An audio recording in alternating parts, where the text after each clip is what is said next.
یعنی اس کے کہنے پر واقعہ ہو جائے، واقعے کے مطابق بات ہو، وہ صدیق، وہ صادق، اور اس کے کہنے پر واقعہ ہو جائے، اس کے کہنے پر واقعہ ہو جائے، یہ کیا ہے؟ صدیق۔ آئیے صدیق کا مرتبہ تو بہت بڑا ہے، صدیقہ کو دیکھیں۔ صدیق کے گھر میں جو بیٹی ہے، بڑی بیٹی صدیقہ اسماء بنت ابو بکر، یہ بڑی بیٹی ہے صدیق ہے۔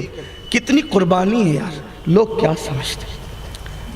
وہ نوجوان چھوکروں کو اللہ ہدایت دے جو ہوٹلوں پہ بے وضو اور بے غسل بیٹھ کر صحابہ کرام کی گستاخیاں کرتے ہیں۔ یہ حالت ہے لوگوں کی، جن کے غسل بھی درست نہیں ہے، جن کو صحائے ستہ کا مخرج ادا کرنے کا شعور نہیں ہے، جو قرآن مقدس کی 4 آیتیں صحیح نہیں پڑھ سکتے، اور جمعہ جو مشکل سے غسل کرتے ہیں، 2 رکعت نماز پڑھتے ہیں، ملچھے جیسے بن کر کے رہتے ہیں، وہ ادھر ادھر بیٹھ کے وہ تو ابو بکر نے یہ کیا اور عمر نے وہ کیا، اور وہ ایسے نام لیتے ہیں معاذ اللہ جیسے کسی اپنے کلاس میٹ کا نام لے رہے ہیں۔ شرم آنی چاہیے، سنیو ایمان بچاؤ ایسے ایمان کے لٹیروں سے، جو اہل بیت سے کے ساتھ غداری کرے اس کو بھی جوتے کی نوک پہ رکھو، اور جو صحابہ کی شان میں بے ادبی کرے اس بدبخت کو بھی جوتے کی نوک پہ رکھو۔ کیوں؟ اس لیے کہ ہمارے نبی کے اصحاب بھی قابل احترام، واجب ہے ان کا احترام، فرض ہے ان کا احترام، کیونکہ انہوں نے قربانیاں دے کر اللہ کا دین بچایا۔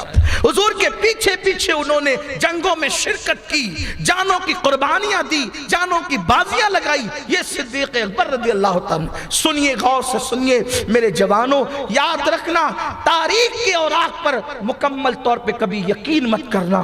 اوراق کی تاریخ اگر ہمارے بزرگوں کی منقبت پڑھ رہے ہیں ہم اسے قبول کر لیں، اور اوراق کی تاریخ اگر معاذ اللہ نبی کے یاروں کی یا نبی کے اہل بیت کی توہین کر رہے ہیں ہم اس کو قطعاً ماننے کے لیے تیار نہیں ہے۔ مورخ کو جھوٹا کہہ دینا آسان ہے، لیکن صحابہ کی توہین کر کے اپنے آپ کو لعنتی مت بناؤ، اپنے آپ کو لعنتی مت بناؤ۔ میرے آقا نے فرمایا جب بھی میرے صحابہ کا ذکر کرو ادب اور احترام کے ساتھ کرو، زبان کو سنبھالو۔ جس نے صحابی کی توہین کی اللہ نہ اس کا فرض قبول کرتا ہے نہ اس کا نفل قبول کرتا ہے، اس پر اللہ کی لعنتیں برستی ہے۔ آپ جانتے ہیں وہ بھی صدیق اکبر، امام الصحابہ، سالار صحابہ، امام المشاہدین سیدنا صدیق اکبر رضی اللہ تعالیٰ۔ یاد رکھنا جتنے بھی صحابہ ہیں سب صحابہ کی صحابیت اپنی جگہ مسلم ہے، لیکن ایک صحابی ہے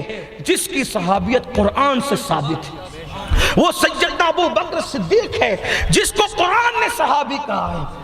قرآن کہتا ہے اذ یقول لصاحبہ، اور جب اس نے کہا اپنے صاحب سے، اپنے صحابی سے کہا، کیا کہا؟ لا تحزن، غم نہ کر، لا تحزن، غم نہ کر، غم نہ کر۔ اور جس دن سے رسول اللہ نے کہا غم نہ کر، قدرت نے اس دن سے ابو بکر صدیق کا غم ایسا دور کر دیا کہ صدیق کو پھر کبھی غم آیا ہی نہیں۔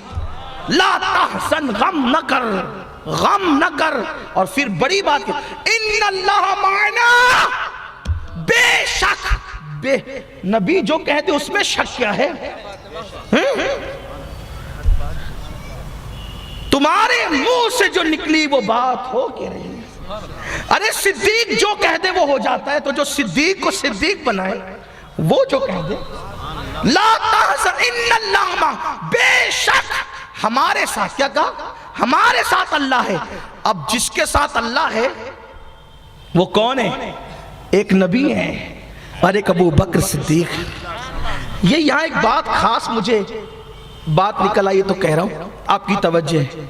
لوگ یہاں تفسیر لکھتے لکھتے بھی تھوڑی سی گڑبڑ کر گئے کچھ لوگ۔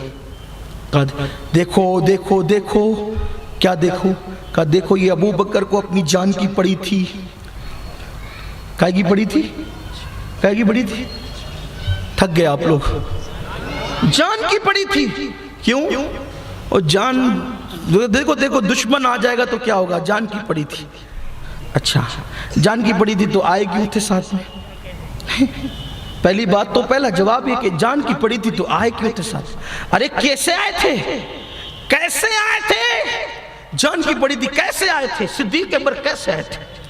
اللہ کے رسول علیہ السلام پہ ہجرت کا حکم آیا، اللہ کے رسول پہ ہجرت کا حکم آیا، اور سرکار اپنے گھر سے نکلے اور سیدھا جو گئے وہاں کعبۃ اللہ شریف کے طواف کے لیے، کعبے کا طواف کیا، 7 چکر پورے کیے، حضور نے نماز پڑھی، نماز پڑھ کے کعبے کو کہا اے کعبہ میں تجھ سے پیار کرتا ہوں لیکن میری قوم نے مجھے بظاہر مجبور کیا، اب میں جا رہا ہوں، لیکن سن اے کعبہ جلدی واپس آؤں گا، جا رہا ہوں جلدی واپس آؤں گا انشاءاللہ، اور جب آؤں گا تو کوئی روک نہیں سکے گا۔ پھر روتے ہوئے نکلے اللہ کے گھر سے، نبی اپنے گھر سے نکل کے کہاں گئے؟ اللہ کے گھر، اور اللہ کے گھر سے نکل کے کہاں گئے؟ ابو بکر صدیق کے گھر، اور جب گئے نا وہاں قربان صدیق کا مقام، حضور جس کے گھر جائیں اللہ کے گھر کے بعد وہ ابو بکر صدیق کا گھر ہے، اور گئے نا تو وہاں دستک کی ضرورت نہیں پڑی، جیسے ہی گئے فوراً دروازہ کھلا، آقا ہجرت کی رات آگئی، چلنا ہے، تیاری ہے۔ ابو بکر تمہیں کیسے پتا؟ حضور آپ نے ایک دن کہا تھا نا کہ میں ہجرت کروں گا، اللہ کا حکم آئے گا، تو میں نے پوچھا تھا کون جائے گا ساتھ میں، تو آپ نے کہا تھا تمہارے سوا کون جائے گا، ہجرت کا حکم رات میں آئے گا۔ تو سرکار جس دن سے آپ نے کہا تھا نا آپ کے ساتھ مجھے ہجرت کے لیے جانا ہے، اس کے بعد میں کسی رات سویا ہی نہیں، میں انتظار میں رہتا، آج ہجرت کی رات ہے، آج ہجرت کی رات ہے، آج ساری تیاری کر کے رکھتا سرکار، لیکن آپ نہیں آتے صبح تک، اور میں دروازے پہ پیٹ لگا کے بیٹھا رہتا کہ دستک دینے کی ضرورت بھی نہ پڑے۔ کبھی کبھی تو ایسا ہوا ہوا کا جھونکا آیا اور سوچا حضور آ رہے ہیں، دروازہ کھلا تو کوئی نہیں تھا، انداز ہو بہو تیری آواز پاک تھا، باہر نکل کے دیکھا تو جھونکا ہوا کا، آج ہجرت کی رات، 2 اونٹنیاں تیار، گھر کا سارا سامان تیار، پردیس جا رہے ہیں، اجنبی وطن، پتہ نہیں کیا ہوگا، کیا کریں گے، کتنے دن رہنا ہے، اب تو سبھی چھوڑ کے جا رہے ہیں، پورا مال باندھ لیا، پورا مال باندھ لیا۔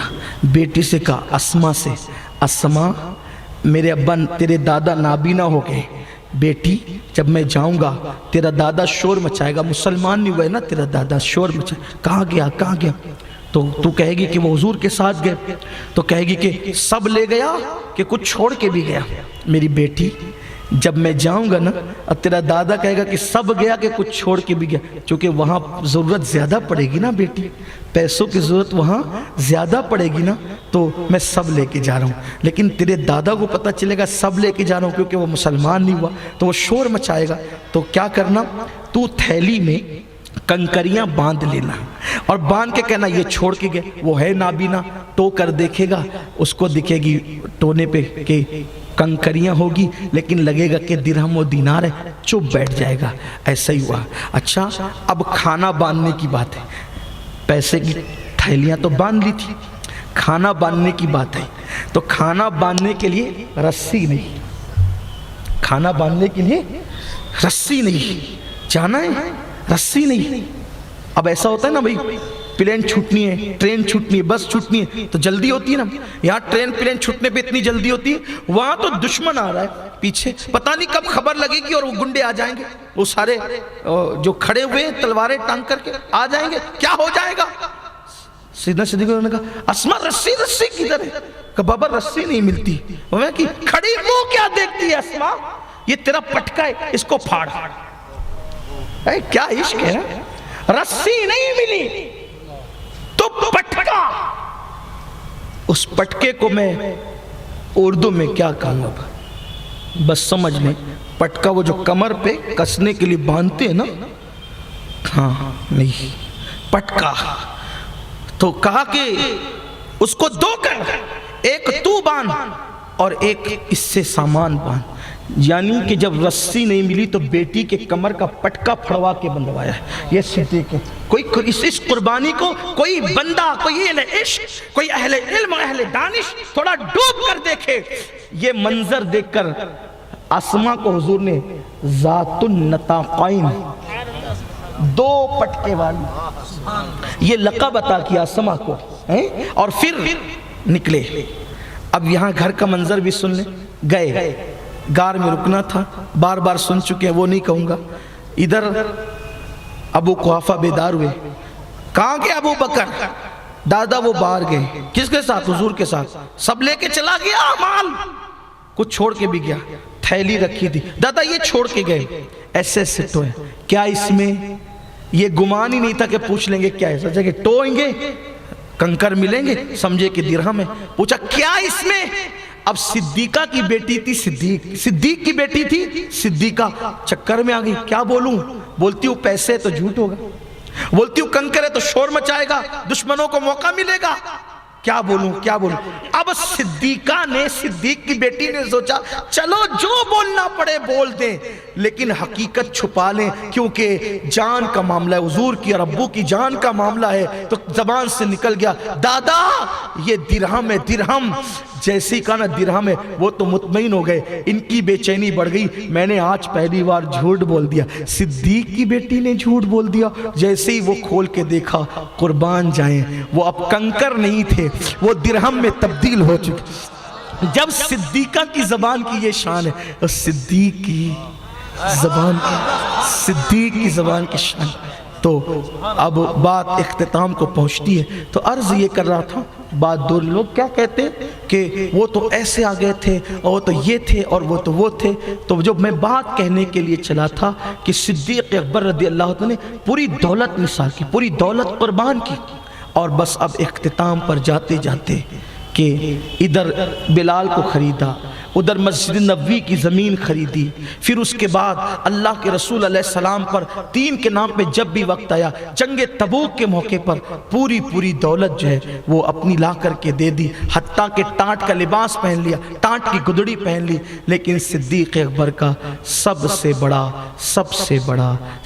بڑا کارنامہ یہ ہے کہ بس اس پر بات اب مکمل ہوتی ہے. سب سے بڑا صدیق اکبر کا کارنامہ یہ کہ جس دن اللہ کے رسول صلی اللہ تعالی علیہ وآلہ وسلم نے، جس دن اللہ کے رسول صلی اللہ تعالی علیہ وآلہ وسلم نے وصال فرمایا، جس دن آقا کا وصال ہوا، اس دن اسلام کی بنیادیں ہل گئی.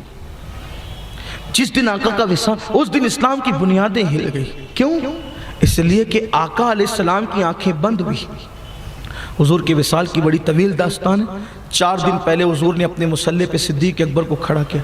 صدیق اکبر کو حضور علیہ السلام نے اپنے مصلی پر کھڑا کیا. اس بات سے کسی کو اختلاف ہے ہی نہیں، سب متفق ہے، سب متفق ہے.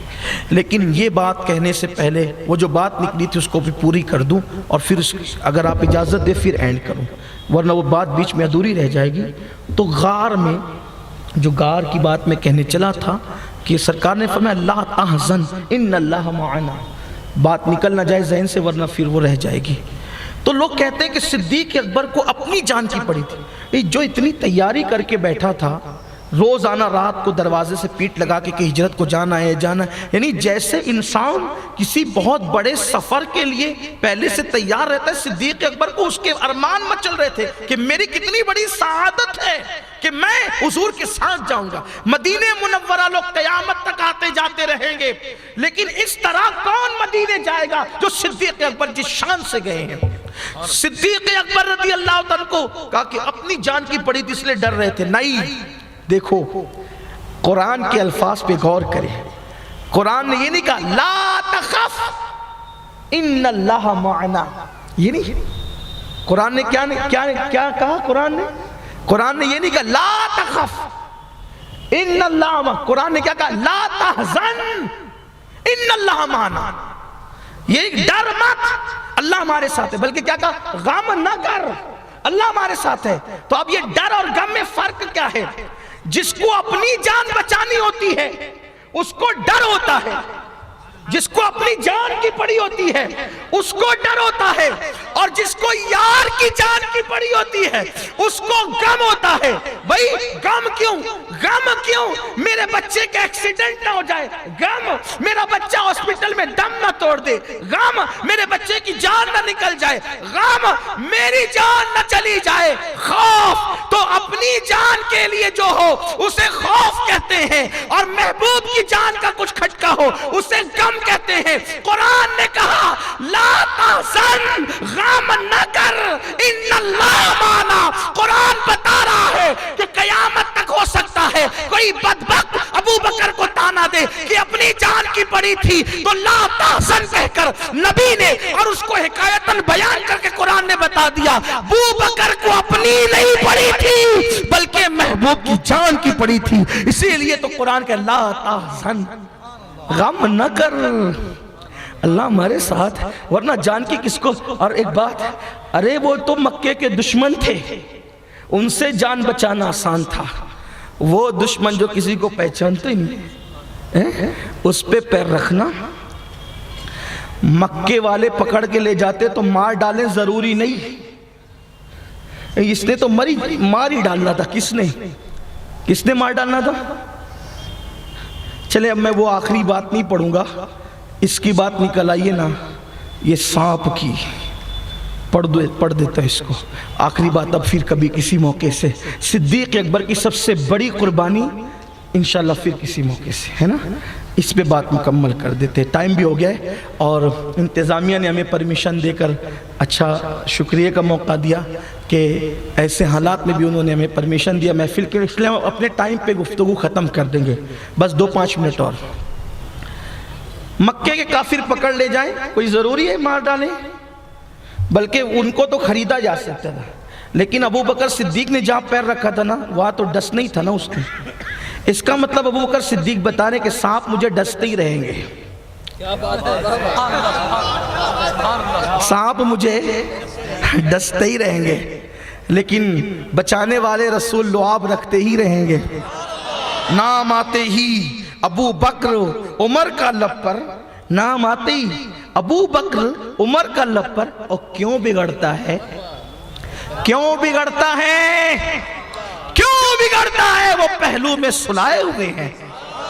سیدنا امام زین العابدین سے کسی نے پوچھا، سید سجاد سے میرے امام سے کسی نے پوچھا ابو بکر صدیق کا مرتبہ نبی کے بارگاہ میں کیا ہے؟ تو سیدنا امام زین العابدین نے فرمایا جو کل تھا وہ آج ہے، جو آج ہے وہ کل تھا۔ مطلب کیا؟ جو کل تھا وہ آج ہے، جو آج ہے وہ کل تھا۔ مطلب کیا؟ ارے نہیں دیکھتے کہ آج سب سے زیادہ نبی کے کون قریب میں ہے؟ جو آج قریب میں ہے وہ کل بھی سب سے زیادہ قریب تھا۔ کون کہہ رہا ہے؟ حسین پاک کا بیٹا کہہ رہا ہے کہ یہی مرتبہ ہے ان کا مرتبہ، اور حسین پاک کا دوسرا بیٹا کہہ رہا ہے مرتبہ حضرت صدیق کا یہ ہے سید، ہر فضیلت کے وہ جامع ہیں نبوت کے۔ سانپ پہ پیر رکھا ہے، ڈس بھائی ڈس، نبی کے لیے ڈسوانا تو عاشقوں کا کام ہے، ڈستا رہے زہر بھرتا رہے، اس لیے کہ ہمیں پتا ہے کہ زہر والوں کا زہر اتنا نقصان نہیں کرتا، کیونکہ عاشقوں پر نبی کا لعاب بھی رکھا جاتا ہے، کسی کو مرہم نصیب ہوتا ہے، کسی کو نبی کا لعاب۔ یہ سانپ جی کون تھے بتائیے؟ ناگ مہاراج کون تھے آپ کو پتا ہے؟ کون تھے یہ؟ کہاں سے آئے تھے؟ اس کی تاریخ میں بتاتا ہوں۔